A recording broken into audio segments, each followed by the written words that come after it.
अपनी जन्म कुंडली उठाइए और देखिए किस भाव में नंबर 9 लिखा हुआ है। ठीक है, जिस भी भाव में नंबर 9 लिखा है वहां से आपका लक कनेक्टेड है।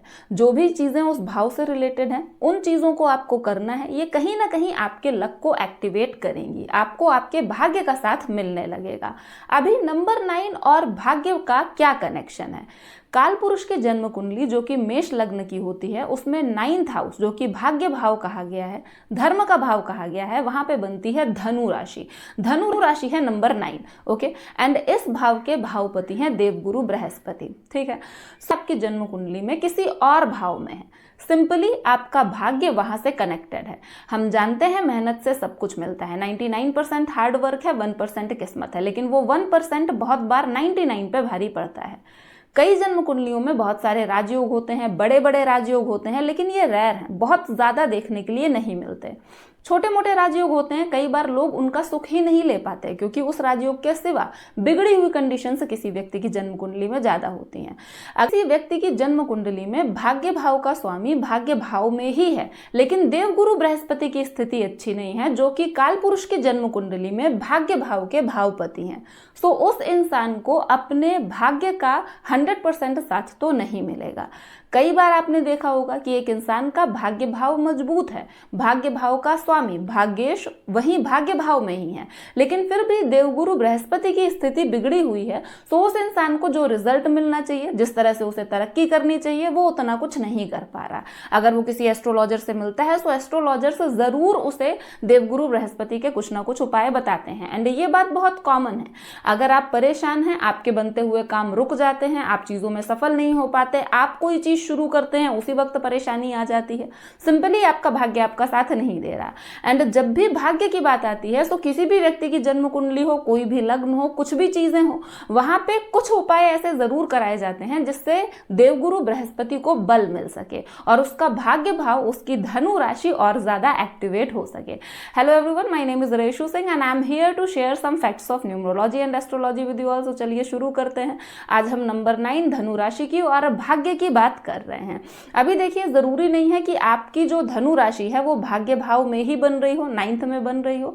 ये डिपेंड करता है कि आपकी कुंडली कौन सी लग्न की है एंड उसके अकॉर्डिंग सिंपली जो 9th राशि है, जो धनु राशि है, वो वैरी करती रहेगी। फॉर एग्जाम्पल, अगर मेरे पास एक बर्थ चार्ट है जो कि कुंभ लग्न का है, तो यहाँ पे आप देखिए जो 9th राशि बन रही है सजिटेरियस धनु राशि, ये 11th हाउस में बन रही है। ठीक है, अब देखिए बात यह है कि जिस भी भाव में धनु राशि बन रही होगी वहां से आपका भाग्य कनेक्टेड होगा, आप कुछ चीजें करके अपने भाग्य को वहां से एक्टिवेट कर सकते हो। सो हम ये चीजें कैसे समझें कि हमें क्या करना है, किस तरीके से करना है जिससे कि हमारा भाग्य भी हमारा साथ। सबसे पहले हम ये बात करेंगे कि अगर किसी व्यक्ति की जन्म कुंडली में 9th राशि धनु राशि लग्न में ही है, फर्स्ट हाउस में, सो ये इंसान सिंपली धनु लग्न का इंसान हुआ। सो यहाँ पे आपका भाग्य आप में ही है। आप जितना अपनी ग्रोथ के लिए चीजें करेंगे, जितना खुद के लिए काम करेंगे, खुद कुछ अच्छा सीखेंगे, आपकी ग्रोथ उतनी ज्यादा होगी, आपके साथ साथ आपकी पूरी फैमिली की भी ग्रोथ होगी। ओके, धनु राशि वालों की बात की जाए या धनु लग्न वालों की बात की जाए, तो आप सबसे पहले धनु का सिंबल देखिए। ठीक है, ये कॉम्बिनेशन है एक ह्यूमन का और एक एनिमल का, जिसके हाथ में धनुष बाण है। ये कहीं ना कहीं ये दिखाता है कि ये इंसान ने एम कर रखा है अपने टारगेट के लिए। एंड धनु राशि वाले लग्न वाले लोग ज्यादातर ऐसे ही होते हैं। ये लोग सबसे मिलते हैं लेकिन फिर भी सबसे नहीं मिलते हैं। ये किसी भी चीज में इतना इन्वॉल्व नहीं होते कि इन्हें क्या करना है ये वो चीज भूल जाएं। ये लोग फोकस्ड होते हैं, डिटरमाइंड होते हैं, इनका बिहेवियर अच्छा होता है, ओवरऑल पॉजिटिव होते हैं एंड चीजों को लेके हमेशा प्लानिंग करते रहते हैं। इन्हें जो भी काम करना है, इनका स्टाइल यही होता है कि ये प्लान कर लें, उसके बाद चीजें करनी शुरू करें। लेकिन अगर कभी ऐसा होता है कि अचानक ही कुछ चीजें हो जाती हैं एंड इनको उसके अकॉर्डिंग काम करना पड़ता है, ये वो चीज आप धनु लग्न वाले हैं। सो आपको ये ध्यान रखना है कि आप अपने लिए बेस्ट एडवाइजर हैं। जो भी आप चीजें सीखते हैं सिचुएशंस के हिसाब से, कई बार खुद के गलत डिसीजंस के बाद वो बेस्ट चीजें हैं आपके लिए। अगर आप कभी कंफ्यूजन में हैं तो आप खुद विचार करें एंड अगर कहीं पे भी ऐसी स्थिति है कि like I should do this और दैट, सो जो आपका दिल कह रहा हो आप वो चीज करें। ये ओवरऑल पॉजिटिव करते हैं, दूसरों को भी मोटिवेट करते हैं एंड आप कह सकते हो एज पर दिस सिंबल इनके अंदर एनिमल और ह्यूमन दोनों की पॉजिटिव क्वालिटीज होती हैं। क्योंकि एक बड़ी अच्छी बात होती है कि ये लोग दूसरों पे ट्रस्ट बहुत सोच समझ के करते हैं, जल्दी ट्रस्ट नहीं करते। बट ये बात कभी इनके बिहेवियर में झलकेगी नहीं, बट ये लोग जल्दी ट्रस्ट नहीं करते। वहीं इनके ऊपर मोस्टली लोग ट्रस्ट कर लेते हैं, इनका बिहेवियर ऐसा है। सो धनु लग्न वालों के लिए आपकी धनु राशि 9 नंबर राशि आपकी लग्न में ही है एंड आपको अपने ऊपर काम करना है, आपको दूसरे के कहे अनुसार नहीं चलना है। And if I am right, so आपने ये चीज फील भी की होगी कि कई बार आपको लग रहा है कि कोई काम ऐसे करना चाहिए लेकिन किसी और ने कहा कि इसको इस तरीके से नहीं, हम दूसरे तरीके से करेंगे। आप दूसरे तरीके से करते हो तो उसके रिजल्ट उतने बेहतर नहीं होते, आपका वाला तरीका ज्यादा अच्छा होता है। ये लोग सेल्फ डिपेंडेंट होते हैं, इनकी लाइफ भी। अगर धनु राशि सेकंड हाउस में बन रही हो, सेकंड हाउस में धनु राशि का मतलब है कि आपकी जो जन्म कुंडली है ना वो वृश्चिक लग्न की है, ठीक है। वृश्चिक लग्न की जन्म कुंडली है, 8 से शुरू हो रही है तो सेकंड हाउस पे नंबर 9 आ जाएगा, राइट। सारी चीजें सेकंड हाउस से हम देखते हैं, परिवार, कुटुंब, वाणी, प्रॉपर्टी, ये सारी चीजें हम देखते हैं। सबसे पहले आपको अपने परिवार के साथ टर्म्स अच्छे रखने हैं। देखिए अब यहाँ पे टर्म्स अच्छे तब होते हैं जब दोनों तरफ से चीजें अच्छी हों। मे बी आपकी फैमिली में उस तरीके के लोग ना हो, इट्स ओके, आप उन्हें इंसल्ट ना करें। अगर वो बहुत ज्यादा आपके लिए सही नहीं है तो आप अवॉइड करें, थोड़ी दूरी बना के रखें, लेकिन जब भी कभी उनसे फेस ऑफ होता है अच्छे से ही बात करें, चीजों को बहुत ज्यादा ना बिगड़े, इस बात का आप ध्यान रखें। आपकी वाणी में आपकी ताकत है, आप किस तरीके से बोलते हैं, किस तरीके से चीजें हैंडल करते हैं। ये लोग एक बहुत अच्छे नरेटर होते हैं, कोई भी चीज बतानी है लोग इनसे सुनना प्रेफर करते हैं, ये लोग लोगों को मोटिवेट भी कर सकते हैं। सो आप अपनी वाणी से रिलेटेड भी अगर कोई काम करते हैं जहां पे आपको आपके कम्युनिकेशन का ध्यान रखना हो, वो फील्ड भी आपके लिए बहुत ज्यादा अच्छी होती है। इवन अगर 9th राशि आपके सेकंड हाउस में बन रही है एंड आपके पास कोई प्रॉपर्टी वगैरह है, आप उस प्रॉपर्टी को यूटिलाइज नहीं कर रहे हो, लेकिन अगर आप उसे बेच के कुछ नया काम शुरू करते हो, बाकी ग्रह स्थितियां भी जरूर देख लें। सो मोस्ट प्रोबेबली ये जो बेच के आपने कुछ नया काम शुरू किया ना, आप में भी कई प्रॉपर्टीज और बना लो, इस चीज में आप इतने ज्यादा सफल हो जाओ, इस चीज में आपका भाग्य आपका इतना ज्यादा साथ देने लगे। वैसे ही जब भी आप कोई ऐसा काम करोगे जिससे आपके परिवार का, आपके कुटुंब का भला हो, आप देखना आप उस काम में जरूर सक्सेसफुल होगे एंड कहीं ना कहीं वही चीज फिर आपके लिए भी बहुत ज्यादा इफेक्टिव रहेगी। जन्म कुंडली 7th मतलब तुला लग्न की है तो आपकी 9th राशि कहाँ बनेगी? 3rd हाउस में। 3rd हाउस हमारी छोटी छोटी यात्राओं को दिखाता है, हमारे पराक्रम को दिखाता है, हम किसी चीज को लेके कितना ट्राई कर सकते हैं इस चीज को दिखाता है। 3rd हाउस से हम तो आपका जो लक है, तो आपका लक कहीं ना कहीं इन चीजों से ही एक्टिवेट होगा, राइट। अपने छोटी छोटी यात्राएं करते रहें, लोगों से कनेक्ट करते रहें। आप जितना ज्यादा छोटी छोटी यात्राएं करेंगे, जितना ज्यादा लोगों से कनेक्ट करेंगे, आपकी लाइफ में आप उतनी ही ग्रोथ करेंगे।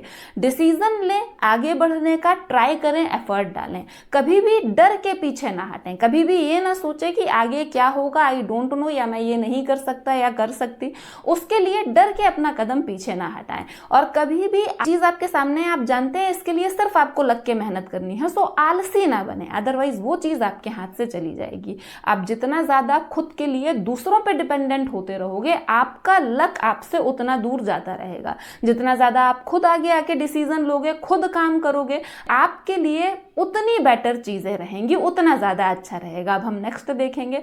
नेक्स्ट है कि अगर आपकी जन्म कुंडली 6th नंबर से, दैट मीन्स कन्या, वर्गो लग्न की है, तो जो आपकी सजिटेरियस है, 9th नंबर है, ये बनेगा आपके 4th हाउस में। 4th हाउस हम जानते हैं ये सुख का भाव है। वैसे काल पुरुष की जन्म कुंडली में जो 4th हाउस है वो हमारा चंद्रमा का हाउस है, सो यहाँ पे गुरु अच्छा ही होता है, गुरु की राशि अच्छी ही होती है, माफ करिएगा, यहाँ पे गुरु की राशि अच्छी ही होती है। एंड 4th हाउस आपकी माँ को दिखाता है, आपके घर को, आपकी प्रॉपर्टी को, आपके जन्म स्थान को, इन सब चीजों को। सबसे पहले अपनी माँ के साथ अपने अच्छे टर्म्स रखें। मे बी आप लोगों के ओपिनियन मैच ना हो, आपका कहना कुछ हो किसी चीज को लेके, आपकी माँ का कहना कुछ हो, आप जो काम कर रहे हो वो आपकी माँ को पसंद ना आ रहा हो, इट्स ओके। ओपिनियन अलग अलग रहते हैं, उसमें कोई प्रॉब्लम ना हो, लेकिन अपना मन भेद ना करें, ठीक है, मतभेद रखें, उसमें कोई प्रॉब्लम नहीं है, बट माँ के साथ टर्म्स ना बिगाड़ें, माँ की सेहत का ध्यान रखें। आप अपनी तरफ से जितना अपनी माँ के लिए कर सकते हैं वो चीजें जरूर करें। अगर आप कुछ काम करने का सोच रहे हैं, बिजनेस करने का या कोई जॉब करने का, आप कोशिश करें अपने जन्म स्थान में ही करें, अपने बर्थ प्लेस से दूर न जाएं। आप जितनी ज्यादा कोशिश करोगे अपने घर को डेवलप करने की, अपने जन्म स्थान को डेवलप करने की, उन लोगों के लिए अच्छा करने की, सो इनडायरेक्टली आपकी भी बहुत ग्रोथ। जो आपकी माँ है उनसे आपके ओपिनियन मैच नहीं कर सकते, बट उनकी प्रेजेंस आपके लिए बहुत अच्छी है, सो आपको इस चीज़ का ध्यान रखना है, कम्युनिकेशन गैप नहीं करना है। अब हम नेक्स्ट बात करेंगे। नेक्स्ट है, अगर आपका बर्थ चार्ट सिंह लग्न का है, सो सिंपली जो 9th नंबर है, धनु राशि है, वो बनेगी आपके 5th हाउस में। 5th हाउस वैसे सूर्य का हाउस है एंड ये हमारा ज्ञान का भाव है, संतान के लिए भी हम 5th हाउस को ही देखते हैं। सो यहाँ पे धनु लग्न का होना सिंपली कहीं ना कहीं आपका भाग्य आपके ज्ञान ज्ञान से कनेक्ट हो रहा है। सो आप नॉलेज लेते रहें, ठीक है। जितना ज़्यादा सीख सकें आप उतना ज़्यादा सीखें। पढ़ाई में आप लोग बहुत अच्छे होते हैं, एंड अगर आप अपनी पढ़ाई से रिलेटेड ही कोई काम करते हो, ऐसा कोई काम करते हो जिसमें अब आपको दूसरों से एजुकेट करना है, यहाँ पे सिर्फ टीचर बनने की बात नहीं है, बुक से रिलेटेड कोई काम हो गया, किसी टीचिंग ऑर्गेनाइजेशन से रिलेटेड कोई काम हो गया, इस टाइप का कोई एडुटेक कंपनी टाइप कुछ भी हो गया। सो इन चीज़ों में आपका भाग्य आपका बहुत हो रही है। तो सिर्फ बुकिश नॉलेज की बात नहीं हो रही, प्रैक्टिकल नॉलेज भी आप लोगों में बहुत होती है। एंड आपने देखा है कोई काम कोई और भी कर रहा है, कोई और टीम भी ऑर्गेनाइज कर रही है, लेकिन अब आप जाके इसे एक अपने अकॉर्डिंग चीज़ें कर लेते हो, सो वहाँ पे रिजल्ट हमेशा बहुत बेटर रहता है, ठीक है।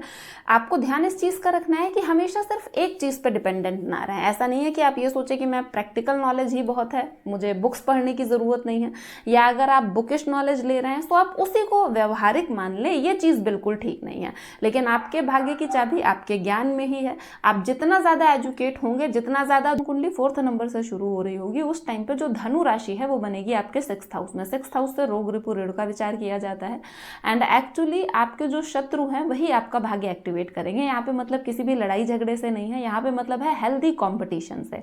आप लोग इतना ज़्यादा कॉम्पिटिटिव नेचर के होते हो कि आप खुद आगे बढ़ने के लिए दिन रात मेहनत करते हो, रिस्क लेते हो, एंड वही चीज़ आपको आगे बढ़ाएगी। ध्यान आपको इस बात का रखना है कि आपको कोशिश करनी है खुद आगे बढ़ने के लिए। अगर आप ये सोचो कि आप किसी दूसरे को नीचे गिरा दो, that will not be good. वहाँ पे चीज़ें बिगड़नी शुरू हो जाती हैं, क्योंकि जब हम धनु राशि की बात करते हैं हम देवगुरु बृहस्पति की बात कर रहे होते हैं। खुद को आगे बढ़ाना इज़ वेरी गुड, लेकिन ये सोचिए कि हम किसी और को पीछे कर दें, वहाँ पे चीज़ें बिगड़नी शुरू हो जाती हैं। इन लोगों का नेचर बहुत ज़्यादा कॉम्पिटिटिव होता है। ये लोग अपना पोटेंशियल पहचानते ही तब है जब बात कॉम्पिटिशन की आ जाती है। सो अगर 6th में आपकी राशि बन रही है धनु, सो आप लोग अगर कॉम्पिटिटिव एग्जाम्स वगैरह दे रहे हो तो ये आपके लिए बहुत अच्छी चीज़ें हैं। या ऐसा आप कुछ भी काम करने की कोशिश कर रहे हो जहाँ पे इनिशियल स्टेज में ही आपको कम्पीट करना पड़ जाता है, सो ये आपके लिए बहुत ज़्यादा अच्छा रहेगा। अगर आपकी जन्म कुंडली में धनु राशि बनती है आपके 7th हाउस में, सो सिंपली यहाँ पे ये दिखाता है आपका मैरिज वाला हाउस है 7th हाउस, एंड ये बिजनेस के लिए भी इसको देखते हैं। सो मे बी आपकी शादी के बाद आपका भाग्य बहुत ज़्यादा एक्टिवेट हो जाए, आपका पार्टनर जो आपको एडवाइस दे रहा है वो आपको सलाह देता है चीज़ें ऐसे करो, वो आपके लिए बहुत ज़्यादा बेटर हो। या फिर अगर आप बिजनेस कर रहे हैं, बिजनेस में पार्टनरशिप है आपकी, आपने देखा होगा कुछ लोगों के साथ ऐसा होता है कि जैसे वो कोई काम कर रहे हैं, दैट इज़ ओके, वो ट्राई कर रहे हैं, इतना कुछ उसमें खास नहीं हो रहा, लेकिन जैसे उनके साथ कोई पार्टिकुलर पार्टनर आ जाता है वो बहुत प्रॉफिट में चले जाते हैं। सो अगर आप बिजनेस कर रहे हैं, आपके साथ कोई पार्टनर नहीं है, तो आप पार्टनर बना लीजिए। अगर आप अपने लाइफ पार्टनर को ही पार्टनर बना के बिजनेस करते हो तो ये तो बहुत ज़्यादा अच्छी बात हो जाएगी। आप लोग कोई भी इस तरीके का काम कर रहे हो जिसमें बहुत सारे लोग कनेक्टेड हैं, पॉलिटिक्स से रिलेटेड भी कोई काम हो सकता है, किसी ऑर्गेनाइजेशन से रिलेटेड भी हो सकता है, वो भी आप लोगों के लिए बहुत ज़्यादा अच्छा है। सो अगर आपके पास कोई ऑफर है या आप इस तरीके का कुछ प्लान कर रहे हो काम करने का, सो आपको ये चीज़। नेक्स्ट हम बात करते हैं कि अगर आपकी जन्म कुंडली में धनु राशि 8th हाउस में बन रही हो, ठीक है। सो 8th हाउस हमारा मिस्ट्रीज वाला हाउस है, ठीक है। 8th हाउस से हम जो ऑकल्ट साइंस, एस्ट्रोलॉजी, इन सब चीज़ों का भी विचार करते हैं। 8th हाउस से ही हम तंत्र मंत्र का भी विचार करते हैं। सो आप लोगों का कहीं ना कहीं खुद इंटरेस्ट होता है ये सारी चीज़ें सीखने में, एंड आप ये सारी चीज़ें सीखते हो, बहुत जल्दी सीखते हो, एक्सपर्ट भी हो जाते हो। और अगर आप ये चीज़ें दूसरों के भले के लिए इस्तेमाल करते हो, दूसरों को सर्व करने के लिए इस्तेमाल करते हो, तो आपके लिए बहुत बेनिफिशियल होती हैं। आप इन चीज़ों के दम पे बहुत आगे तक जाते हो। लेकिन अगर ये चीज़ें आप पर्सनल यूज़ के लिए कर रहे हो सिर्फ, या किसी और को नुकसान पहुंचाने के उद्देश्य आपका नुकसान पहुंचाने का है, होता है नहीं होता अलग बात है, so then it will not be good. So आप अगर ये मिस्ट्री वाली साइंसेज हैं जो बहुत ही कॉम्प्लिकेटेड सब्जेक्ट्स होते हैं, रिसर्च वाली चीज़ें होती हैं जिसमें बहुत कुछ सामने आ चुका है, जितना आया है उससे ज़्यादा हिडन है अभी, सो ये हिडन फील्ड वाली जो भी चीज़ें होती हैं, अगर आप इनमें काम करते हो तो ये आपके लिए बहुत अच्छा है। नेक्स्ट हम बात करेंगे धनु राशि अगर आपके 9th हाउस में है, सो ऑब्वियसली ये one of the best condition है, क्योंकि काल पुरुष की जन्म कुंडली में धनु राशि 9th हाउस में ही है। सो एक्चुअली धनु राशि का जो घर है वो 9th हाउस है। सो ऑब्वियसली देवगुरु बृहस्पति यहाँ पे बहुत ज्यादा कंफर्टेबल होते हैं, इंसान को उसके भाग्य का साथ मिलता है, बशर्ते ध्यान आपको इस बात का रखना है कि वो इंसान धर्म कर्म से जुड़ा रहा है। धर्म कर्म से जुड़े रहने का मतलब ये नहीं है कि मंदिर जाए 3 घंटे 4 घंटे पूजा करे, बस सही चीजें करे, किसी भी तरीके का कोई गलत काम ना करे, ईमानदार रहे, जो भी काम कर रहा है पूरा ऑनेस्ट होके रहे। तो ये सारी चीजें कहीं ना कहीं आपके लक फैक्टर को और ज्यादा इनहेंस कर देती हैं। दान वगैरह आप करते रहें, धार्मिक यात्राएं वगैरह करते लेना है, ये आपके लिए बहुत अच्छा है। एंड अपने पिता से भी अच्छे टर्म्स रखें, ये चीज़ भी आप लोगों के लिए बहुत ज़्यादा अच्छी होगी। अब हम नेक्स्ट बात करेंगे, अगर 9th राशि दैट मीन्स धनु राशि आपके 10th हाउस में बन रही हो। 10th हाउस हमारा वर्क फील्ड वाला एक्चुअली भाव होता है, यहाँ से पिता का भी विचार किया जाता है। सो एक्चुअली आपका काम, आप लोग अपने काम को लेके बहुत ज़्यादा पैशनेट होते हो, आप अपना काम जितना अच्छा करते हो आपके लिए उतना बेटर होता है ना। 10th हाउस से हम पिता को भी देखते हैं। सो पिता के साथ कोशिश करिए आपके टर्म्स अच्छे हों, आप उनके साथ टाइम ज़रूर स्पेंड करिए, उनकी बात सुनिए।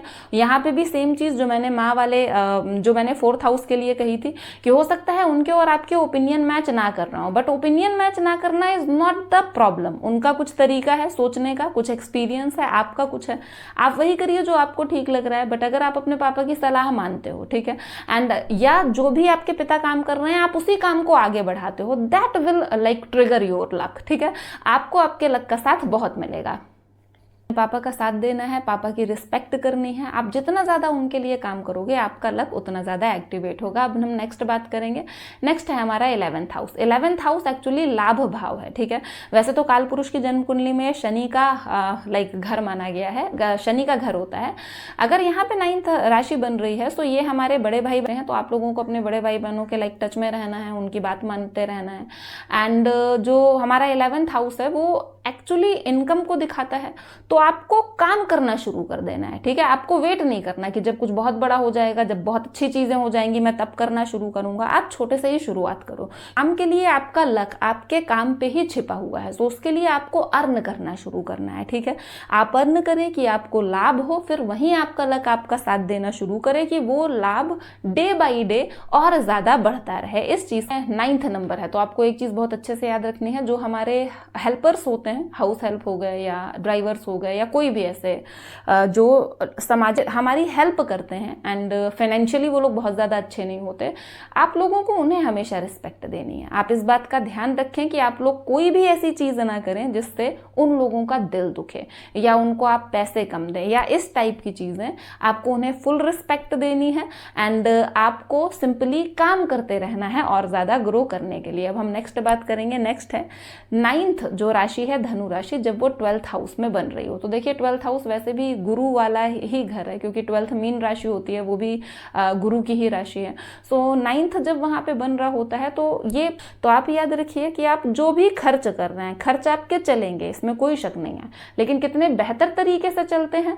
ये बात पता करने के लिए आप ये काम करिए कि जो भी आप खर्च करें कुछ ना कुछ हिस्सा धर्म में, दान में, इन चीजों में जरूर खर्च है। तो ऐसे लोगों को समाज सेवा बहुत सूट करती है, ये लोग समाज सेवा करते हैं तो इनके लिए बहुत ज़्यादा अच्छा होता है।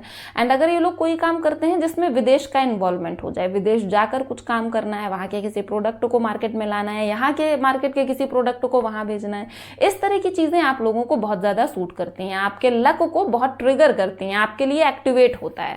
देखिए हर एक व्यक्ति की जन्म कुंडली में बहुत बड़ा राजयोग पॉसिबल नहीं है, नहीं होता, देखने के लिए नहीं मिलता। इवन कई बार छोटे मोटे राजयोग का सुख भी नहीं उठा पाते लोग। लेकिन हम ये जरूर दे सकते हैं, हर एक इंसान की जन्म कुंडली में 9th नंबर आपको जरूर मिलेगा। 9th नंबर कहाँ है आप उस चीज को देखें, ऑब्जर्व करें कि किन चीजों से आपका भाग्य कनेक्ट हो रहा है, एंड अगर आप वही काम करेंगे तो आपको आपके भाग्य का साथ जरूर मिलेगा। And so this was all about भाग्य की राशि धनु राशि। एंड आई होप आप लोगों को आज का वीडियो अच्छा लगा होगा। अगर आपको वीडियो अच्छा लगा है तो वीडियो को लाइक करें, चैनल को सब्सक्राइब करें, एंड मिलते हैं नेक्स्ट वीडियो में। Till then thank you so much.